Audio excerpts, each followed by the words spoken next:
स्वागत है आप सभी का आपके अपने परिवार गोल्डन अपॉर्चुनिटी क्लासेस में।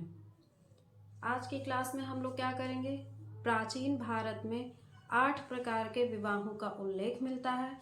आज की क्लास में हम उन्हीं 8 विवाहों की चर्चा करेंगे। प्राचीन भारत में जिन भी 8 प्रकार के विवाहों का जिक्र मिलता है और 16 प्रकार के संस्कारों का उल्लेख मिलता है। तो 8 विवाहों का हम लोग क्या करेंगे, आज जिक्र करेंगे आज की क्लास में। तो 8 प्रकार के विवाह जो थे उनका उल्लेख कहाँ पे मिलता है, सूत्र साहित्य यानी कि गृह सूत्र में 8 प्रकार के विवाहों का उल्लेख मिलता है। ये विवाह होते कौन से थे? पहला होता था क्या, पहला विवाह था हमारा ब्रह्म विवाह। ब्रह्म विवाह जो था ये क्या था, सबसे उत्तम किस्म का माना जाता था। ब्रह्म विवाह विवाह में सबसे उत्तम किस्म का माना जाता था। इसमें क्या होता था, जो कन्या का पिता वो वर को अपने घर पर बुलाकर मंत्रोच्चारण के बाद या मंत्रोच्चारण के साथ अपनी कन्या उसे सौंप देता था या अपनी कन्या का विवाह उसके साथ कर देता था। विवाह की यह प्रथा आज भी प्रचलित है, जिसे हम लोग अरेंज मैरिज कहते हैं। बेसिकली यह होता क्या था, एक तरह का अरेंज मैरिज होता था।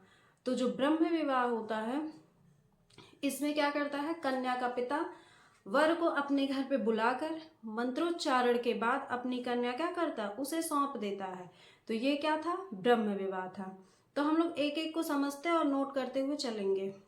तो चलिए देखते हैं ब्रह्म विवाह। 8 प्रकार के विवाह का उल्लेख कहाँ पे मिलता है, प्राचीन भारत में। हम लोग पहले विवाह की जो चर्चा कर रहे हैं वो क्या है, ब्रह्म विवाह। पहले लिख लेंगे क्या कि सूत्र साहित्य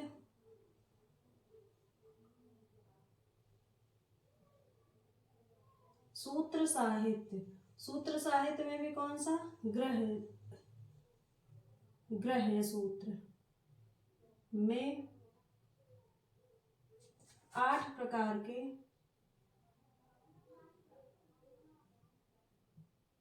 विवाह का उल्लेख है। 8 प्रकार के विवाह का उल्लेख मिलता है या उल्लेख है। ठीक है, पहला हमारा कौन सा है, ब्रह्म विवाह। ब्रह्म विवाह, जो ब्रह्म विवाह होता था ये क्या था, विवाह का सबसे उत्तम प्रकार था। ठीक है, ये क्या था, विवाह का सबसे उत्तम प्रकार।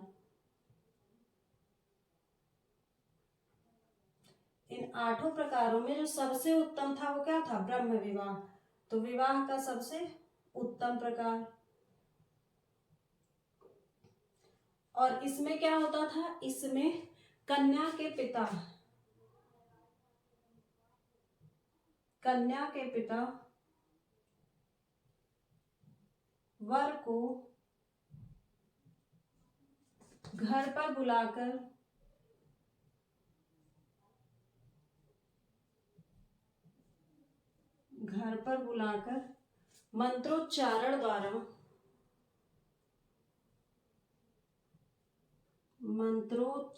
या मंत्रोच्चारण द्वारा कन्या उसे सौंप देते थे, अपनी कन्या उसे सौंप देते थे या कन्या का विवाह कर देते थे, सौंप देते थे। ठीक है, विवाह की यह प्रथा आज भी प्रचलित है। ठीक है, विवाह की यह प्रथा आज भी प्रचलित है। उसके बाद हम लोग अगला क्या देखते हैं, दैव विवाह। दैव विवाह, विवाह का यह जो दूसरा प्रकार था दैव विवाह, इसमें क्या होता था, कन्या के पिता अपने घर पे क्या करते थे, यज्ञ का मतलब आयोजन करते थे। उसके बाद में उसमें जो भी ब्राह्मण या भी मतलब जो भी मंत्रों का उच्चारण करता था उनको ब्राह्मण ही कहा जाता था। तो जो भी ब्राह्मण मतलब यज्ञ का संपादन बेहतर ढंग से तथा मंत्रोच्चार अच्छे से करता था उसे क्या करते थे, अपनी कन्या सौंप देते थे। तो दैव विवाह क्या था, दैव विवाह हमारा क्या था, यज्ञ जो ब्राह्मण यज्ञ का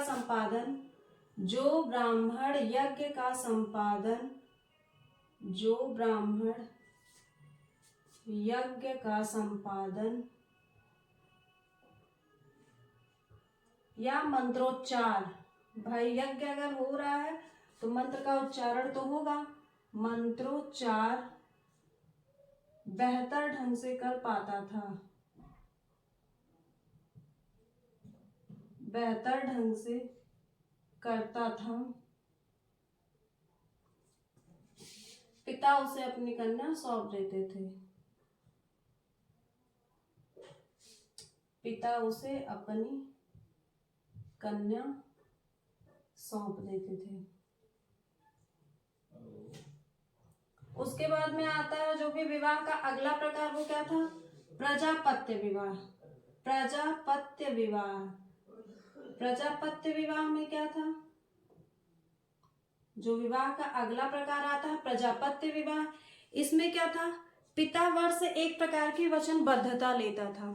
मतलब पिता वर से एक प्रकार की वचनबद्धता लेता था, और ये वचनबद्धता किस तरह की होती थी? जीवन के निर्वहन की, यानी कि यह जीवन के कर्तव्यों की, कि आप हमारे पुत्री के जीवन निर्वहन के जो भी कर्तव्य हैं उनको आप बेहतर कर पाएंगे या नहीं। तो क्या करता था? एक प्रकार की वचनबद्धता लेता था, और जो वो वचनबद्धता को पूरा करता था उसके साथ में क्या करते थे? पिता अपनी कन्या का विवाह कर देते थे। तो ये क्या है? प्रजापत्य विवाह। प्रजापत्य विवाह क्या था? पिता वर से एक प्रकार वचनबद्धता प्राप्त कर, पिता वर से एक प्रकार की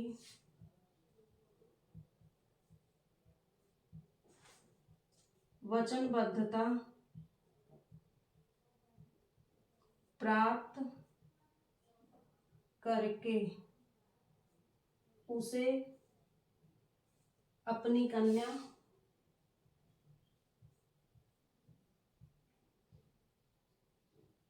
सौंप देते थे।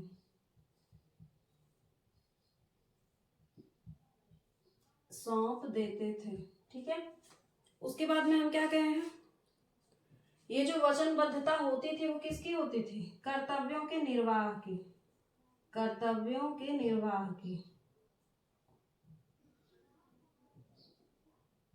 कर्तव्यों के निर्वाह की वचनबद्धता लेकर कि मेरे पुत्री के प्रति आपके जो भी कर्तव्य हैं आप उसको जीवन पर्यंत निर्वाह उसका कर पाएंगे या नहीं। तो इसकी वचनबद्धता लेकर क्या करता था? पिता अपनी कन्या उसे सौंप देता था। ये किस प्रकार के विवाह में होता था? प्रजापत्य विवाह में होता था। उसके बाद में जो विवाह की अगली प्रकार आती है वो क्या आती है? गंधर्व विवाह। अगला हमारा आता है गंधर्व विवाह।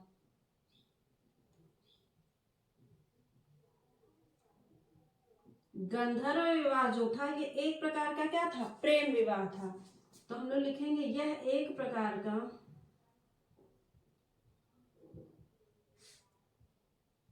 प्रेम विवाह था। यह एक प्रकार का प्रेम विवाह था। यह जब प्रेम विवाह था तो इसमें जो भी मतलब क्या होता था? शादी की जानकारी जो होती थी वो माता पिता को नहीं होती थी, ठीक है। तो गंधर्व विवाह क्या था? एक प्रकार का प्रेम विवाह था, और इसमें माता पिता को विवाह की जानकारी नहीं होती थी। तो इसको भी यहाँ पे नोट कर लेंगे। इसमें माता पिता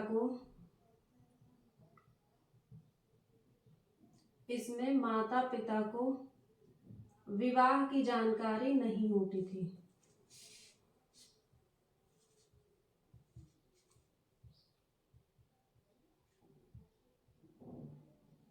विवाह की जानकारी नहीं होती थी। उसके बाद विवाह के जो अगले प्रकार में आते हैं वो क्या था? आर्ष विवाह। पांचवा आर्ष विवाह। आर्ष विवाह क्या होता था? आर्ष विवाह होता था इसमें पिता वर से एक जोड़ी क्या करता था? गाय या बैल लेकर के उसको अपनी कन्या सौंप देता था, या फिर यानी कि वो गाय या बैल क्या लेता था? धार्मिक कार्यों में उसका उपयोग करने के लिए या धर्म में उसका उपयोग करने के लिए क्या करता था? वर से एक जोड़ी गाय या एक जोड़ी बैल लेता था, और जो भी वो देने में सक्षम होगा फिर उसके साथ क्या करेगा? अपनी कन्या का विवाह कर देगा, ठीक है। तो क्या लिखेंगे इसमें कि इसमें पिता एक जोड़ी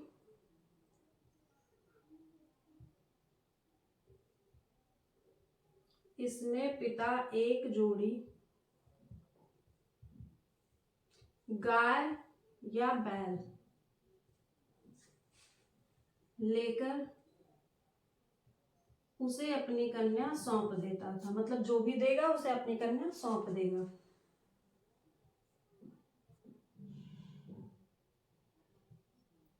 उसे अपनी कन्या सौंप देता था। ठीक है, ये हमारा विवाह का है पांचवा प्रकार। उसके बाद विवाह का जो अगला प्रकार आता है वो क्या आता है? असुर विवाह। असुर विवाह क्या था? इसमें कन्या की बिक्री होती थी। ठीक है, इसमें कन्या की बिक्री होती थी। बिक्री होने का मतलब क्या है कि वर पक्ष से या फिर क्या करता था, पिता जो था वो कुछ धन या कुछ लाभ लेकर के अपनी कन्या उसको बेच देता था। ठीक है, ये क्या था? असुर विवाह था। तो असुर विवाह में हम क्या लिखेंगे? इसमें कन्या की बिक्री होती थी। असुर विवाह।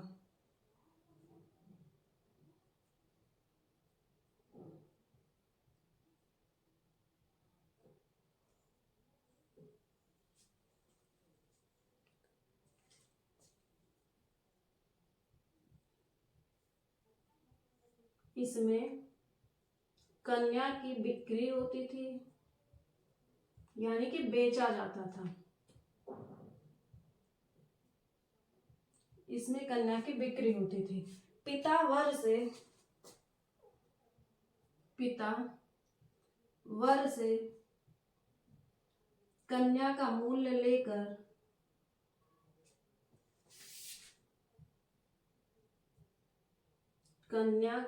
लेकर उसे बेच देता था। यानी जो भी वो उसका मूल्य देगा उसे वो अपनी कन्या क्या करेगा? दे देगा या सौंप देगा। ठीक है, ये क्या होता था? असुर विवाह होता था। ठीक है, तो विवाह के हम लोग 6 प्रकारों को देखें। उसके बाद देखते हैं बाकी के 2 प्रकारों का। बाकी के 2 प्रकार कौन से हैं? एक राक्षस विवाह हो जा रहा है,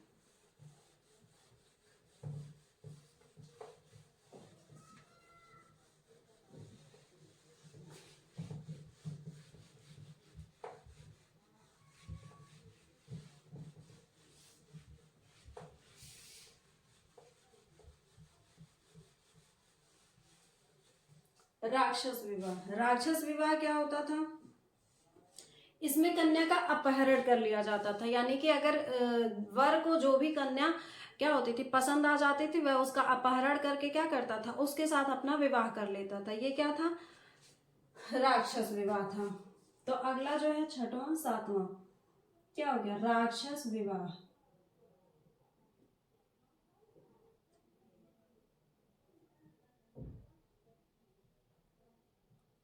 इसमें कन्या का अपहरण कर लिया जाता था।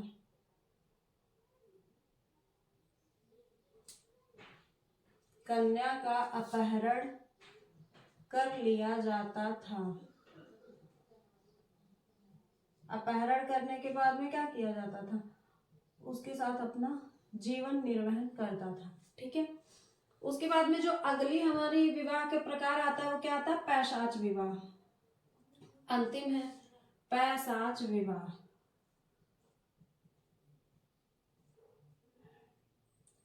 ये विवाह का सबसे निकृष्ट प्रकार है, या जिसको समझ सकते हैं सबसे नीच प्रकार है, सबसे घिनौना प्रकार है। ठीक है, इसमें क्या होता था? कन्या के साथ में जबरदस्ती या कन्या के साथ में संबंध बना के फिर उसके बाद में क्या होता था? उससे शादी कर लिया जाता था या विवाह होता था। तो क्या है इसमें? जबरन संबंध बनाकर। इसमें पैशाच विवाह में हम लोग लिखेंगे इसमें जबरन संबंध बनाकर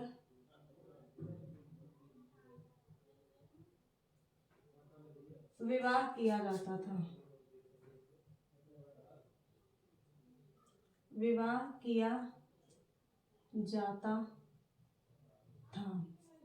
यह विवाह का सबसे निकृष्ट प्रकार है या सबसे घटिया प्रकार है? यह विवाह का सबसे निकृष्ट प्रकार है। निकृष्ट।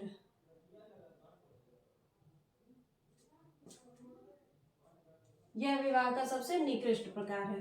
तो यहाँ पे हम लोग क्या किए हैं, 8 प्रकार के विवाहों की चर्चा किए हैं, ठीक है।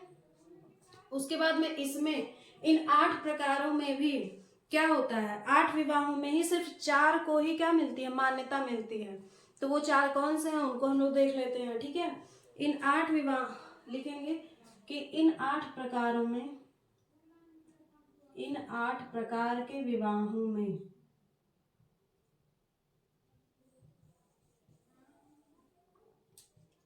केवल 4, अब वो 4 हैं कौन से, एक ब्रह्म, दैव, प्रजापात्य और क्या हो गया, आर्ष। केवल 4 को ही शास्त्रों में मान्यता मिली है, को ही शास्त्रों में मान्यता प्राप्त है।